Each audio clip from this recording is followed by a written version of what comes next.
ভাৰতীয় জনতা পাৰ্টি যোৰহাট জিলা সমিতিৰ উদ্যোগত বিজেপি জিলা কাৰ্যালয়ত ভাৰতৰ প্ৰধানমন্ত্ৰী নৰেন্দ্ৰ মোদীৰ জন্মদিন উপলক্ষে পষেকীয়া কাৰ্যসূচী পালন কৰিছে।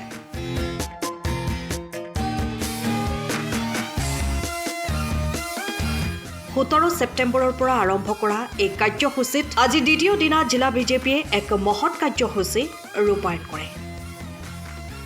জিলাখনৰ বিভিন্ন প্ৰান্তৰ পৰা অহা ৭৫গৰাকী অধিক ব্যক্তিয়ে স্বেচ্ছাসেৱীভাৱে ৰক্তদান কৰি এই কাৰ্যসূচীৰ সাফল্যমণ্ডিত কৰি তোলে।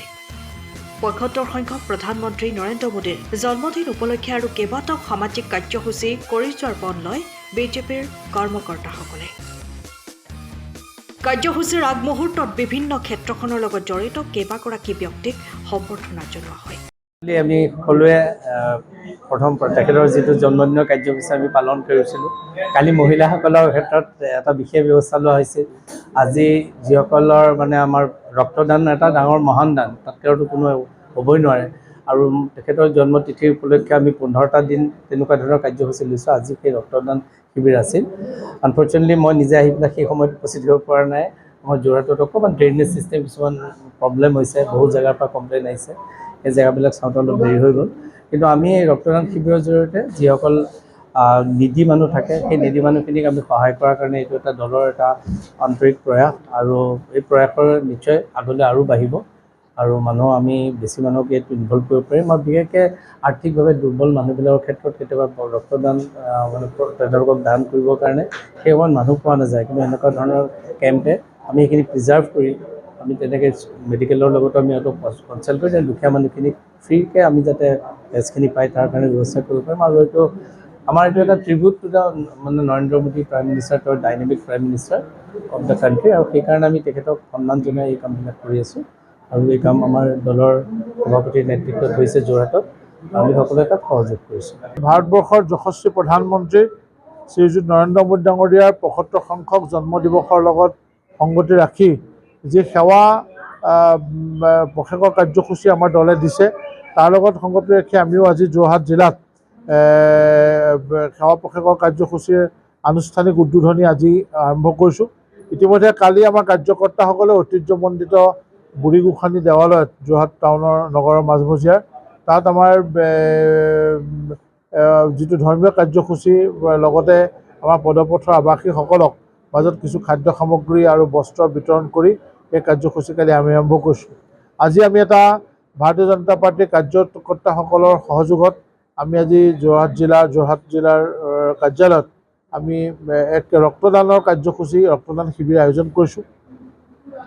এতিয়ালৈকে মাত্ৰ এই এঘণ্টা সময়ৰ ভিতৰত এতিয়ালৈকে ইতিমধ্যে 55জন লোকে তেওঁলোকৰ পঞ্জীয়ন কৰিছে, আৰু আমি আশা কৰিছোঁ যে এই সংখ্যা আজি প্ৰায় 75জনৰ এক টাৰ্গেট আছে। তেখেতৰ 75 বছৰীয়া জন্মদিৱসৰ লগত সংগতি ৰাখি, কিন্তু ইয়াক অতিক্ৰম কৰিব বুলি আমি আশাবাদী। অন্যান্য বিভিন্ন কাৰ্যসূচী এইকেইটা দিনত আয়োজন কৰা হৈছে। স্বচ্ছ ভাৰতৰ কাৰ্যসূচী আমাৰ প্ৰত্যেকটো মণ্ডল, আমাৰ 14টা মণ্ডল আছে যোৰহাট জিলাত ভাৰতীয় জনতা পাৰ্টীৰ, আৰু সেই 14টা মণ্ডলে তেওঁলোকে কাৰ্যসূচী কৰিব। আৰু বিভিন্ন ধৰণৰ এনেকুৱা যিটো কল্যাণমূলক বা উন্নয়নমূলক কাৰ্যসূচী আমি আয়োজন কৰিছোঁ, যাৰ জৰিয়তে আমি সমাজৰ বঞ্চিত নিপীড়িতসকলৰ সেৱাৰ ক্ষেত্ৰত মোদী ডাঙৰীয়াই যি তেখেতৰ উদাহৰণ দেখুৱাই থৈ গৈছে, তেখেতৰ যিটো এটা প্ৰিয় বিষয় আছিলে, তাক আমি আগবঢ়াই লৈ যাব পাৰিম বুলি আমি আশাবাদী। কেইদিনীয়া কাৰ্যসূচী লৈছে আপোনালোকে? আজি 15 দিনীয়া কাৰ্যসূচী, আজি 2 নম্বৰ দিন। আৰু এই কাৰ্যসূচী এই সমগ্ৰ মাহটো এনেকুৱা বিভিন্ন ধৰণৰ কাৰ্যসূচী, উন্নয়নমূলক কাৰ্যসূচী, যি সমাজৰ বিভিন্ন শ্ৰেণীৰ লোকক সহায় কৰিব, তেনেকুৱা কাৰ্যসূচী আমি গ্ৰহণ কৰিছোঁ। 15 দিনীয়া। এগৰাকীমান বিশিষ্ট ব্যক্তিক সম্বৰ্ধনা জনাইছোঁ, যিগৰাকী ব্যক্তিয়ে অসমত যোৰহাটৰ সামাজিক আৰু সামাজিক জীৱনত বিশেষকৈ বিভিন্ন ধৰণৰ উদাহৰণৰ সৃষ্টি কৰি থৈ গৈছে। ডক্টৰ বলিন খাৰঘৰীয়া ডাঙৰীয়া, যোৰহাট মেডিকেল কলেজৰ ব্লাড বেংকৰ তত্ত্বাৱধায়ক ডক্টৰ শ্বেমিম ৰহমান ডাঙৰীয়ানী, স্বেচ্ছাসেৱী ৰক্তদাতা আন্দোলনটোৰ সৈতে জড়িত আন এগৰাকী ব্যক্তি তিয়কৰ নৃপেন বাৰুৱতী ডাঙৰীয়া, আমাৰ পাৰ্থসাৰথী হাজৰিকা আৰু অভিষেক ভিলৰীয়া, এইগৰাকী ব্যক্তিক আজি তেওঁলোকৰ যিটো বিশেষকৈ স্বেচ্ছাসেৱী ৰক্তদান আন্দোলনটোলৈ আগবঢ়োৱা অৱদানৰ বাবে আজি বিশেষভাৱে তেখেতক সম্বৰ্ধনা জ্ঞাপন কৰা হৈছে।